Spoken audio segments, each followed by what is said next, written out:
Emile Durkheim is the philosopher who can best help us to understand why capitalism makes us richer and yet frequently more miserable.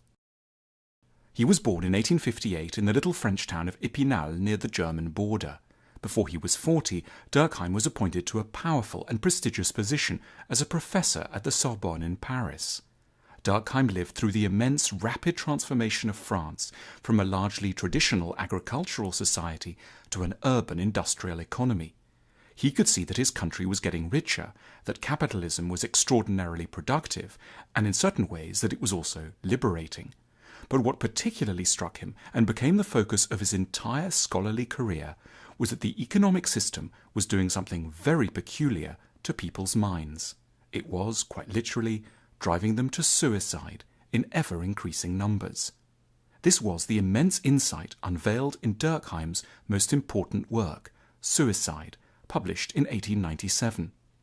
The book chronicled a remarkable and tragic discovery, that suicide rates seem to shoot up once a nation has become industrialized and consumer capitalism takes hold. Durkheim observed that the suicide rate in the Britain of his day was double that of Italy, but in even richer and more advanced Denmark it was 4 times higher than in the UK. Durkheim's focus on suicide was intended to shed light on a more general level of unhappiness and despair in society. Suicide was the horrific tip of the iceberg of mental distress created by modern capitalism.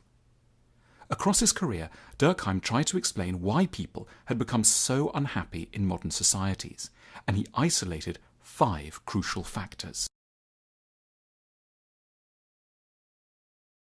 In traditional societies, people's identities are closely tied to belonging to a clan or a class. Few choices are involved.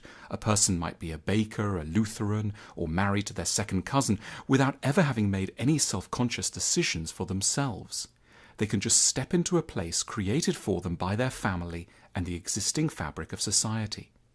But under modern capitalism, it's the individual that now begins to choose everything: what job to take, what religion to follow, who to marry, and where to belong. If things go well, the individual takes all the credit. But if things go badly, the individual is in a crueler place than ever before, for it seemingly means that there is no one else to blame but they themselves. Failure becomes a terrible judgment upon the individual. This is the particular burden of life in modern capitalism. Capitalism raises hopes. Everyone with effort can become the boss. Advertising stokes ambition by showing us limitless luxury that we could, if we play our cards right, secure very soon. The opportunities are said to be enormous, but so too are the possibilities for disappointment. In modern capitalism, envy grows rife. It's easy to become deeply dissatisfied with one's lot, not because it's objectively awful, but because of tormenting thoughts about all that is almost but not quite within reach. The cheery, boosterish side of capitalism attracted Durkheim's particular annoyance. In his view, modern societies struggle to admit that life just is often quite painful and sad. Our tendencies to grief and sorrow are made to look like signs of failure, rather than, as should be the case, a fair response to the arduous facts of the human condition.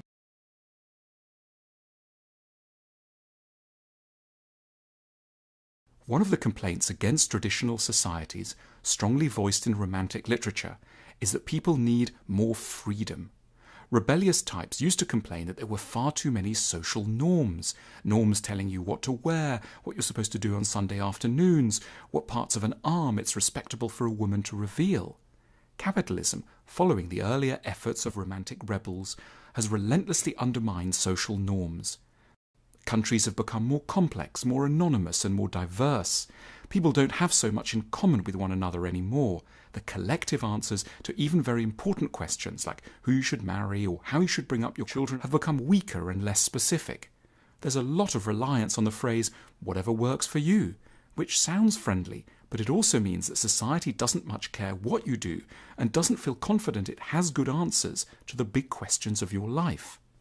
In upbeat moments, we like to think of ourselves as fully up to the task of reinventing life and working everything out for ourselves. But in reality, as Durkheim knew, we're often simply too tired, too busy, too uncertain, and then there's nowhere to turn.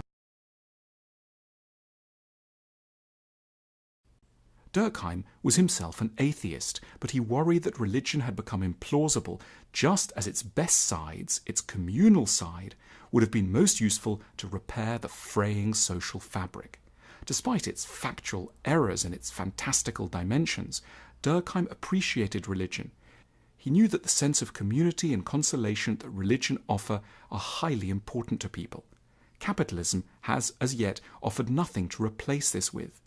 Science certainly doesn't offer the same opportunities for powerful, shared experiences. The periodic table might well possess a transcendent beauty and be a marvel of intellectual elegance, but it can't draw a society together around it.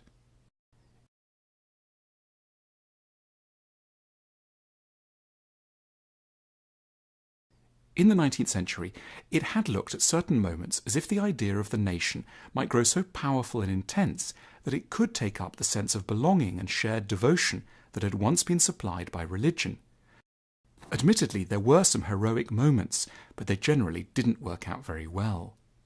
Family, too, seemed for a time to offer the experience of belonging that people seem to need.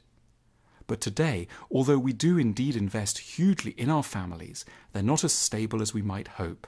And by adulthood, children are hardly tied to their parents anymore. They don't expect to work alongside them, they don't expect their social circles to overlap, and they don't feel that their parents' honour is in their hands. Today, neither family nor the nation are well placed to take up the task of giving us a larger sense of belonging, of giving us the feeling that we're part of something more valuable than ourselves. Emile Durkheim was a master diagnostician of our ills. He shows us that modern economies put tremendous pressures on individuals and leave them dangerously bereft of authoritative guidance and communal solace.